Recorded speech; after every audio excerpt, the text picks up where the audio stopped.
दोस्तों नमस्कार। इस वक्त हम लोग मेरठ जिले के परीक्षितगढ़ ब्लॉक के गांव नगला गोसाई में हैं। लगभग 4500 की आबादी का ये गांव है, गंगा के किनारे पर है। बहुत ही खूबसूरत गांव है और आइडियल गांव है। इस गांव में स्मार्ट क्लास है बच्चों के लिए। पहला ऐसा गांव है उत्तर प्रदेश का जहां पर ग्राम पंचायत जो है शूटिंग रेंज चलाती है। इस गांव को मुख्यमंत्री अवार्ड मिला है, 35 लाख रुपए अवार्ड के तहत मिले हैं। 15 अगस्त पर विशेष तौर पर यहाँ की ग्राम प्रधान को इनवाइट किया गया, दिल्ली में सम्मानित किया गया। और इस पूरे गांव की जो खूबसूरती है वो हम आपको दिखाएंगे और किस तरह से ये गांव उत्तर प्रदेश के बाकी गांवों से अलग है, ये कहानी भी हम बताएंगे। लेकिन सबसे पहले हम बात करेंगे इस गांव की प्रधान सरिता जी से, जिन्होंने इस गांव को बदला, इस गांव की सूरत बदली और इस गांव को इतना चमकाया कि आज ये गांव पूरे प्रदेश भर में ही नहीं देश भर में सुर्खियों में है। हमारे साथ मौजूद हैं प्रधान जी। प्रधान जी नमस्कार। नमस्कार, कैसे हैं आप? मैं ठीक हूँ। ये सब जो कंसेप्ट है ये आपके दिमाग में कैसे आया कि गांव में शूटिंग रेंज बनाई जाए, गांव में स्मार्ट क्लास बनाई जाए? गांव की सारी सड़कें सीमेंटेड हैं। सीमेंटेड सड़कें तो बहुत सारे गांवों में हैं, लेकिन एजुकेशन को लेके जो रिफॉर्म है, बच्चों को जो फैसिलिटी आप दे रहे हैं यहाँ पे उनके करियर के लिए, खेल के मामले में, पढ़ने के मामले में, ये सब विचार कैसे है? ऐसा है, जब ये प्रधानी का इलेक्शन की बात शुरू हुई तो सब लोगों ने कहा कि आपको लड़ना चाहिए। हालांकि हमारा रिटायरमेंट तो है ही। आप इधर आ जाइए। वैसे आप चौधरी अरुण सिंह जी हैं? हाँ जी, हाँ जी। तो इन लोगों ने कहा कि आप आओ प्रधानी के लिए, चुनाव के लिए तैयार हो जाओ। मैंने कहा मैं तो ये सब चीज़ नहीं कर पाऊँगी भाई, मैंने तो अब तक खाना वाना बनाया और घर के कामों में बिजी रही। मेरे बच्चे भी हैं, उन सबको पाला पोसा बड़ा किया। अब जब मैं गांव में आई तो हमारे गांव वालों का बड़ा उत्साह था कि आप आएँ और यहाँ अपना ये काम संभालें। चलिए मैं ठीक है, मैंने अपने पतिदेव से पूछा कि भाई जो आप अपने घर से लगाने को तैयार हो तो मैं प्रधानी लड़ूंगी, नहीं तो मैं अन्यथा मैं इसमें नहीं आऊँगी, क्योंकि मुझे राजनीति का बहुत शौक़ नहीं है। शौक़ क्या है ही नहीं, बिल्कुल भी शौक़ नहीं है। मुझे घर गृहस्थ के काम ही अच्छे लगते हैं। तो जैसे तैसे करके ये तैयार हो गए कि ठीक है जो आप कहोगे हम उसके लिए तैयार हैं। और ये तैयार क्या, हमारे घर वाले, हमारे गांव वाले, उन्होंने जो विश्वास दिखाया मेरे ऊपर, उसके लिए तो मैं बहुत बहुत धन्यवाद इस गांव का करती हूँ, जो मुझे सम्मान और मान इस गांव ने दिया है। तो उसके बाद जब प्रधानी जीत लिए, सब कुछ हो गया, तो बैठ के ऐसी बातें करी भी क्या किया जाए, गांव के लिए कुछ नया किया जाए। देखो नाली खड़ंजे ये सब तो करते ही रहते हैं, पहले से होते आए हैं। मेरे बच्चे जो शूटिंग में जुड़े हुए हैं, जो मेरा बेटा है इंटरनेशनल शूटर है अंकुर सिंह, मेरी बेटियां भी हैं जो शूटर हैं, मेरी बहू भी है, बेटे की बहू है वो भी शूटर है। हमारे बच्चे उससे जुड़े हुए हैं। तो मुझे सिर्फ एक ही नाम याद आया कि क्यों ना मैं इस खेल को अपने गांव में ले आऊँ, कुछ नया बच्चों के लिए। हमारा गांव थोड़ा शहर से दूर भी बहुत है, तो इसलिए मैं 45 किलोमीटर 45 किलोमीटर, हाँ जी, तो शहर से बहुत दूर है। देखो आम बच्चे को कोई भेजता भी नहीं है, और लड़कियों को तो खासकर कोई भेजना भी नहीं चाहता। इसलिए सोचा कि बात करी अपने एडीओ साहब से, अपने गांव वालों से, अपने परिवार से। इन्होंने कहा ठीक है हम आगे बढ़ते हैं इस चीज़ के लिए। मैंने अपने बेटे से बात करी, उसने कहा मम्मी जो भी हो सकेगा मैं पूरी मदद करूँगा। कितनी बच्चियां हैं यहाँ शूटिंग रेंज में? टोटल मिला के 50-60 हैं। उसमें कुछ बच्चियाँ हैं, कुछ बच्चे हैं, कुछ बाहर के भी बच्चे आ रहे हैं जी। आसपास के। जैसे जैसे खेल हुए, यहाँ कंपटीशन हुआ तो बच्चों को बहुत अच्छा लगा, फिर आसपास के लोग भी आने लगे। आपने यहाँ स्मार्ट क्लास भी डेवलप की जो? हाँ, तब मैं उसके बाद जब वो हो गया, उसके बाद मैं जैसे दौरा वोरे पे आई स्कूल में, तो बच्चों को हाय हेलो करना नहीं आता था। भाई आजकल का टाइम है, इंग्लिश के बिना कुछ नहीं। इंग्लिश कुछ नहीं है, लेकिन इंग्लिश के बिना भी कुछ नहीं है। हमारे बच्चे किसी दूसरे बच्चे से मिलेंगे तो वो बोल नहीं पाते।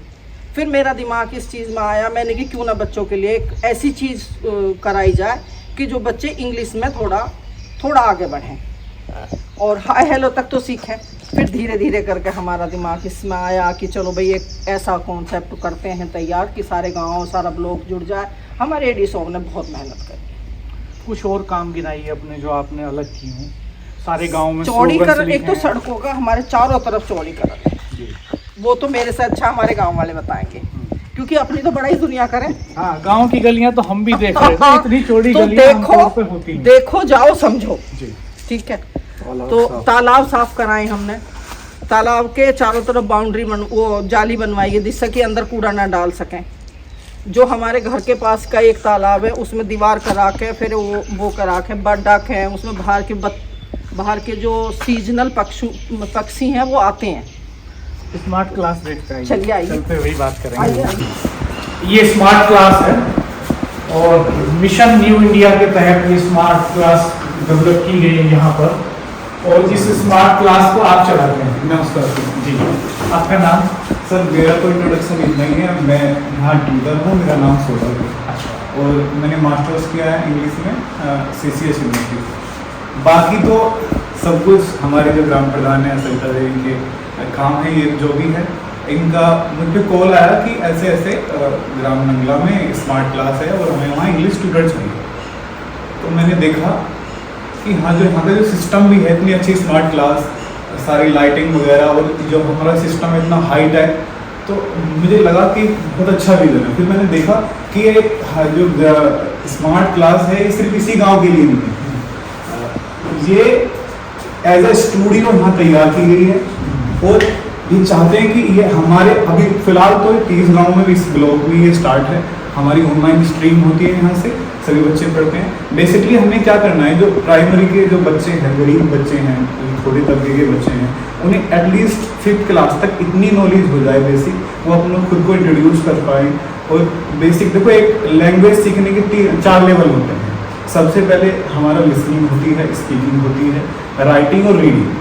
तो चारों चीज़ पे यहाँ फोकस किया जाता है और प्रैक्टिकल लर्निंग दी जाती है। वो नहीं कि ओल्ड स्कूल तरह की बोर्ड पे सिखाएंगे। हमारी एक भी वीडियो में हमने पेन लेके देखा ही नहीं।